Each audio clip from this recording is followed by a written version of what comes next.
नमस्कार दोस्तों, मैं हूं शेषमणि पांडे और आप सभी का स्वागत है मेरे YouTube चैनल पैरामेड टॉपिक पे, जहां पर आपको मिलती है मेडिसिन और हेल्थ से रिलेटेड इंफॉर्मेशन। इस वीडियो में आज हम बात करेंगे घुटनों के अंदर, घुटनों के गैप में जो एक लुब्रिकेंट्स होता है वो कम हो जाता है, जिसकी वजह से घुटनों से संबंधित परेशानियां आती हैं, जैसे कि ऑस्टियोआर्थराइटिस, घुटनों में कट कट की आवाज आना, दर्द होना, सूजन होना। ये सब समस्याओं को ठीक करने वाली टेबलेट के बारे में हम बात करेंगे। साथ ही हम जानेंगे कि घुटनों में से कट कट की आवाजें क्यों आती हैं। तो वीडियो को लास्ट तक जरूर देखें, और अगर आप पहली बार मेरे चैनल पर विजिट कर रहे हैं या अभी तक मेरे चैनल को सब्सक्राइब नहीं किए हैं तो रिक्वेस्ट करूंगा कि चैनल को सब्सक्राइब करके बेल आइकॉन जरूर दबा दें, ताकि आपको ऐसे ही मेडिसिन और हेल्थ से रिलेटेड वीडियोस की अपडेट सबसे पहले मिल सके। तो चलिए अब हम वीडियो को स्टार्ट करते हैं।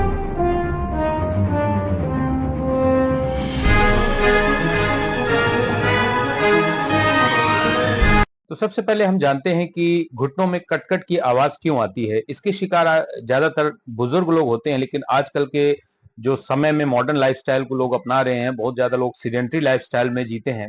उसके चलते कई बार यंग लोगों में भी ये देखने को मिलती है, जो कि ज्यादातर 40 साल की उम्र, 35 से 40 साल की उम्र के लोगों में भी ये बहुत ज्यादा देखने को मिल रही है।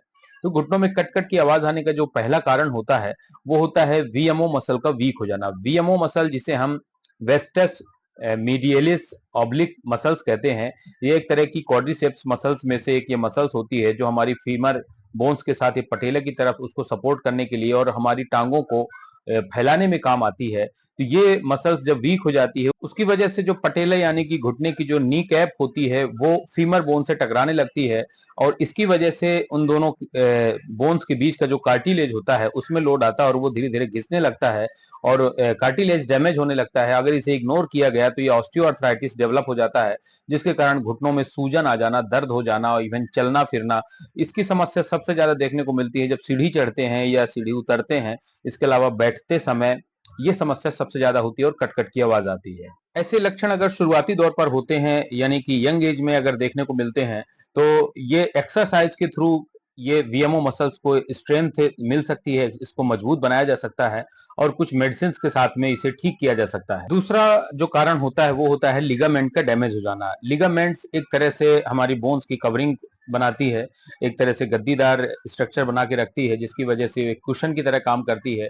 ये लिगामेंट्स कई तरह के होते हैं जो डैमेज हो सकते हैं, जैसे कि एसीएल, पीसीएल, एमसीएल की anterior cruciate ligament, medial collateral ligament और पोस्टीरियर क्रूशिएट लिगामेंट।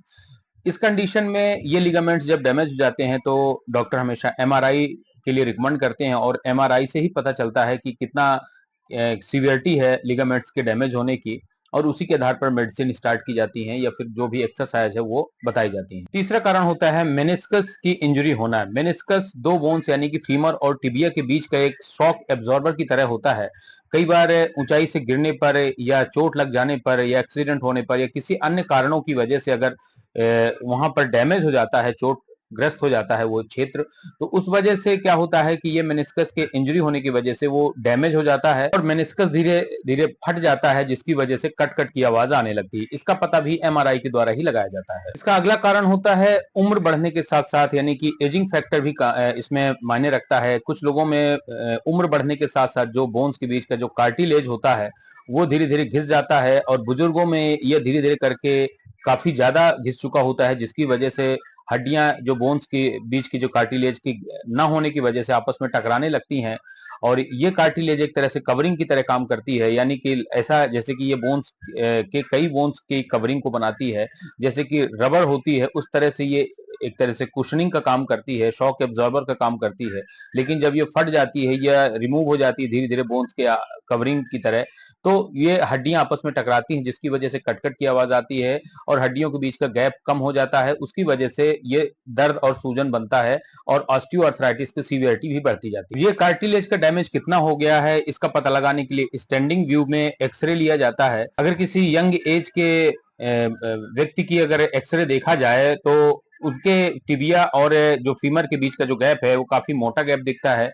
वहीं पर एक बुजुर्ग व्यक्ति या जिसकी कार्टिलेज काफी ज्यादा डैमेज हो चुके हैं, तो देखने पर पता चलता है कि ये दोनों बोन्स के बीच का गैप बिल्कुल कम हो जाता है, और ये गैप कम हो जाने की वजह से ये हड्डियां आपस में टकराती हैं, जिसकी वजह से दर्द, सूजन और ऑस्टियोआर्थराइटिस की सीवियरिटी को बढ़ाती हैं। अगर ये गैप पूरी तरह से खत्म हो चुका होता है, उस स्थिति में नी रिप्लेसमेंट की सलाह ही बचती है डॉक्टर्स द्वारा, जो केवल एक ही उपाय होता है कि नी रिप्लेसमेंट किया जाए।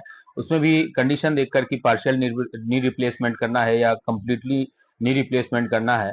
तो उस कंडीशन में ये बहुत ही सीवियर कंडीशन होती है, और उस कंडीशन में नॉर्मल दवाइयां काम नहीं करती हैं, और नी रिप्लेसमेंट का ही ऑप्शन बचता है। इसका एक और कारण होता है मेटाबॉलिक डिसऑर्डर्स की वजह से कुछ बीमारियां होती हैं, जैसे कि गाउट और रूमेटॉइड अर्थराइटिस।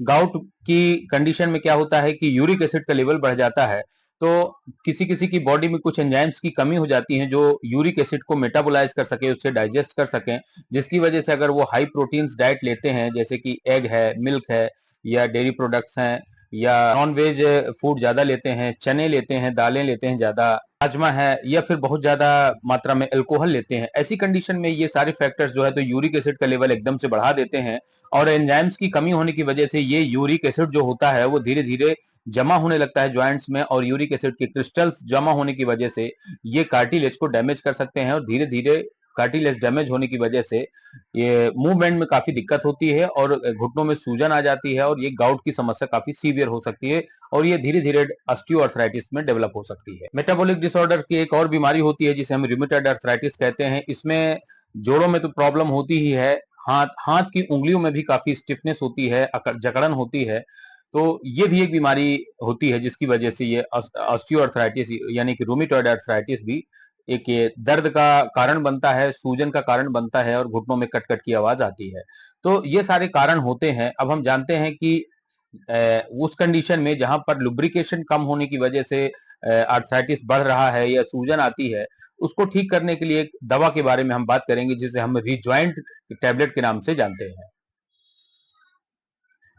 रिजॉइंट टैबलेट दो प्रकार की मेडिसिन का कॉम्बिनेशन होता है जो ज्यादातर आर्थराइटिस या जॉइंट्स के पेन और स्वेलिंग को कंट्रोल करने के लिए प्रिस्क्राइब की जाती है। इसमें ग्लूकोसामिन 750 mg और कॉन्ड्राइटिन सल्फेट जो है तो 600 mg का कॉम्बिनेशन होता है। यह मेडिसिन ऑस्टियोआर्थराइटिस के पेशेंट में सबसे ज्यादा प्रिस्क्राइब की जाती है, लेकिन ये दवा अगर आपकी इनिशियल स्टेज पर अगर डायग्नोस होता है और या फिर यंग एज में है, तो उस कंडीशन में ये दवा काफी असरदार होती है। अदरवाइज अगर सीवियरिटी बहुत ज्यादा है तो उस कंडीशन में ये दवा का हो सकता है कि असर ना हो। रिजॉइंट में जो कॉम्बिनेशन होता है ग्लूकोसामिन और कॉन्ड्राइटिन सल्फेट, ये कार्टिलेज के फॉर्मेशन को इंप्रूव करती है, साथ ही आर्थराइटिस के जो सिम्टम्स होते हैं यानी कि इन्फ्लेमेशन, पेन, स्वेलिंग, इनको कंट्रोल करती है।